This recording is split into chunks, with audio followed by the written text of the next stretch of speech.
Hola a todos, estamos hoy celebrando el Domingo de Resurrección y esta semana pues ha sido una semana de reflexión y de saber cuál es esa voluntad de Dios en nuestras vidas, en nuestra nueva forma de vivir también nuestra espiritualidad. Y estábamos en el libro de Esdras, pero sabiendo de que este libro se conecta con otros libros de la Biblia. Y uno específicamente que vamos a ver hoy es el libro de Ageo. Y en el capítulo 1 de este libro, pues Dios está llamando la atención del pueblo de Israel, así como hoy Dios quiere llamar nuestra atención y decir, bueno, nos hemos preocupado por todas las cosas personales, por nuestras finanzas, por nuestro tiempo, por nuestros estudios, por todas las cosas, pero a veces la vida espiritual, nuestra vida espiritual, la hemos dejado como a un lado y eso es como una segunda cosa. Estamos muy preocupados por todo, pero a veces estamos tan preocupados, pero como que tampoco lo que estamos haciendo tampoco se ven frutos. Y ahí Dios está diciendo, siembran y no cosechan lo que están haciendo, recogen y es como en saco roto. Y realmente a veces nuestra vida espiritual y nosotros, que somos ahora el templo del Espíritu Santo, lo hemos descuidado. Y así como en esa época, después de llegar de la deportación de Babilonia, habían pasado casi 80 años en los cuales la gente se olvidó realmente de lo importante, de las cosas prioritarias en la vida. Entonces, pues vemos que a veces nuestra vida es igual. Nos hemos dedicado a otras cosas y lo que realmente importa lo dejamos en segundo plano.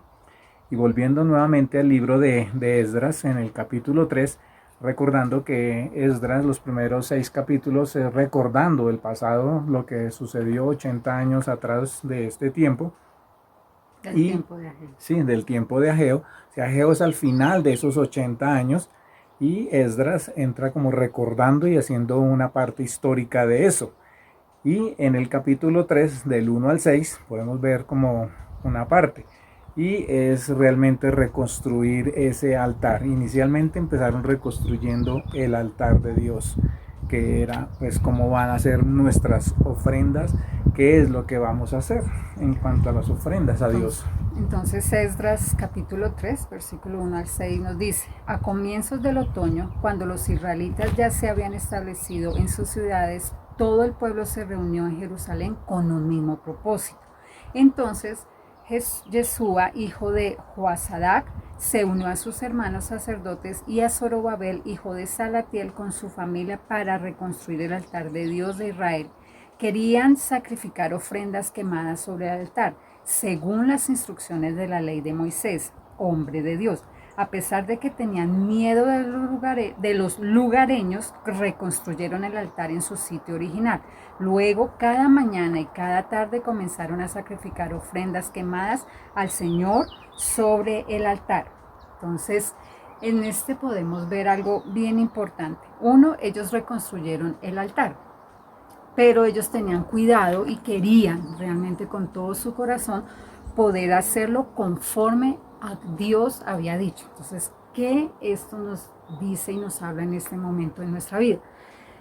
Cuando nosotros estamos hablando de construir nuestra vida espiritual, no es cualquier vida espiritual, porque en este momento, en este momento de nuestro siglo XXI, hay muchas espiritualidades. Y aquí ellos están haciendo algo en especial de decir, un momento, queremos hacerlo como Dios se lo dijo a Moisés. Pero esto tampoco es que aparezca solamente en el libro de Levítico. Nosotros podemos ir hacia atrás en el libro de los comienzos, que es el libro de Génesis, y en Génesis capítulo 3, Génesis capítulo 4, del 1 al 6, nosotros vemos la primera vez que Dios les dice a Adán y a Eva, a Caín y a Abel, cómo es que debería hacerse esos sacrificios, de cómo unir esa presencia de Dios en nuestras vidas, porque la relación espiritual que nosotros queremos en este momento animarlos a ustedes a construir a mi propia vida es Dios en medio de tu vida, formando parte de tu vida. Entonces Caín, la historia cuenta que Caín y Abel ambos llegaron y presentaron unas ofrendas al Señor, pero no fueron cualquier ofrenda ni cualquier tipo de ofrenda, sino una ofrenda conforme a lo que Dios había dicho. Y dice que Dios le agradó la ofrenda de Abel, mas no le gustó la ofrenda que le dio Caín.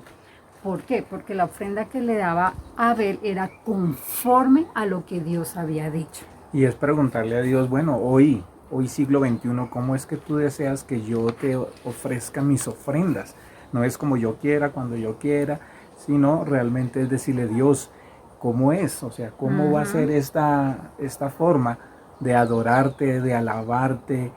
Porque hemos establecido alguna forma, hemos establecido un templo para hacerlo y así creemos que debe ser. Y ahora en medio de una pandemia, pues sí es preguntar, Dios, esto cómo es, o sea, esto sí debe dejar de ser una tradición para ser una relación día a día.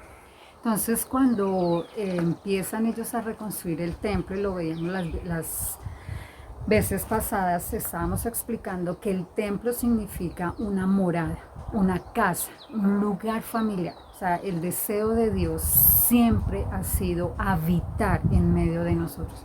Lo que Dios quiere en ese momento es que nosotros podamos tener una vida en la cual Él es importante, que Él forma parte de nuestra vida, que Él forma parte del día a día. Y ellos ahí dicen que ellos hacían sacrificios en la mañana y en la tarde. ¿Por qué lo hacían así? Porque para ellos era importante que durante el día, en la vida cotidiana, recordar que Dios era alguien fundamental. Entonces, nosotros queremos animarlos para que en esta reconstrucción de esta vida, de este altar, que es tu corazón, que es tu vida interior, y como lo hablábamos la vez pasada, ese altar era hecho de una madera muy especial, y esa madera significa hoy en día el sacrificio que hizo Jesucristo en la cruz, y hoy estamos celebrando su resurrección. En Juan 14:6 dice, Jesús es el camino, la verdad y la vida. Nadie viene al Padre sino solamente por medio de su Hijo Jesucristo. Hoy celebramos el sacrificio perfecto, el sacrificio que nos permite a nosotros ser ese olor grato a la presencia de Dios. Él es por medio de Jesucristo, ese es el altar, es la cruz. Nosotros vamos por las mañanas, vamos por las tardes, porque de esa manera nosotros recordamos la importancia de Dios en nuestras vidas. Y Jesús nos dice, ese sacrificio fue perfecto para que nosotros pudiéramos tener acceso a Él, tarde, día y noche. Justo cuando más tú lo necesitas, ese trono de la gracia está abierto. Entonces, recuerda, la madera es la cruz de Jesucristo. El sacrificio fue Jesucristo mismo. Y ninguno de nosotros podemos tener una relación directa con nuestro Padre Celestial si no es porque Jesucristo resucitó. Hoy celebramos esa resurrección. Y esa ofrenda que se ofrecía en el Antiguo Testamento, que llamaban la ofrenda quemada, pues realmente era pasar de lo tangible a lo intangible, o sea, de cosas que se veían. Ahí se veía el cordero, lo que querían sacrificar, el becerro, y al quemarse pues se transformaba en un olor fragante, o sea, algo que se puede tocar a algo que no se puede tocar, pero eso era un símbolo de lo que hoy Dios quiere en nuestras vidas, y Jesús lo dice en el Nuevo Testamento, lo que quiero es un corazón pues humillado, un corazón dispuesto, y eso es lo que quiere de adoración. Y entonces es pasar una actitud o una posición física, es a decir, no, es un corazón dispuesto. Y hoy celebramos esa resurrección, esa obra de Jesucristo, y es decirle, Señor, sí, yo puedo irme de rodillas a cualquier lado a hacer sacrificios, pero realmente Dios dice, no, yo no quiero esos sacrificios, yo quiero es un corazón humilde, un corazón dispuesto, un corazón que obedece a lo que yo quiero que sea tu vida. Entonces, ese es vivir nuestra espiritualidad realmente como debe ser. O sea, podemos ir a un templo, sí, eso se puede hacer, pero realmente lo que Dios está diciendo es cómo está tu corazón, cómo está esa disposición tuya para que las cosas que Dios está pidiendo de ti, pues nosotros las pongamos en obra, en obediencia a Él, con una actitud, con un corazón dispuesto. Entonces, el reto de esta semana o la pregunta que queremos dejarte es, ¿qué clase de espiritualidad estás construyendo? ¿Qué clase de vida interna estás teniendo? ¿Es la que Dios está pidiendo de ti o es la que cualquier otra parte, un youtuber o alguna otra influencia en este medio de tanta virtualidad estás recibiendo? ¿Realmente tu corazón está siendo transformado de tal manera que tú reconoces que Dios es lo más importante y es el centro de tu vida? Si las espiritualidades que estás manejando no te llevan a que Dios sea el centro de tu vida, creo que es un momento de parar y así como lo llamaban a Ageo, detente y mira en qué es lo que estás construyendo. Entonces hoy celebramos la resurrección de Jesucristo, hoy celebramos que tenemos la oportunidad de poder recibir a Jesús como nuestro Señor, como nuestro Salvador, como el camino, como la verdad y la vida, para que cada uno de nosotros podamos no solamente tener la oportunidad de la eternidad junto con nuestro Padre Celestial, sino aquí y ahora recibir sus bendiciones. Y esto poderlo también transmitir a otros, porque hay muchas personas con una gran necesidad y tú y yo tenemos esa bendición de conocer esa verdad que Dios nos dio y es para no solamente para nosotros tenerla, sino que realmente es la gran comisión de ir y llevar esto a los demás. Que Dios nos guíe y nos muestre cómo hacerlo y que rompamos todo temor que podamos tener en nuestras vidas y realmente vivamos nuestra espiritualidad como Él quiere. Bueno, que el Señor les bendiga y que tengan una buena semana.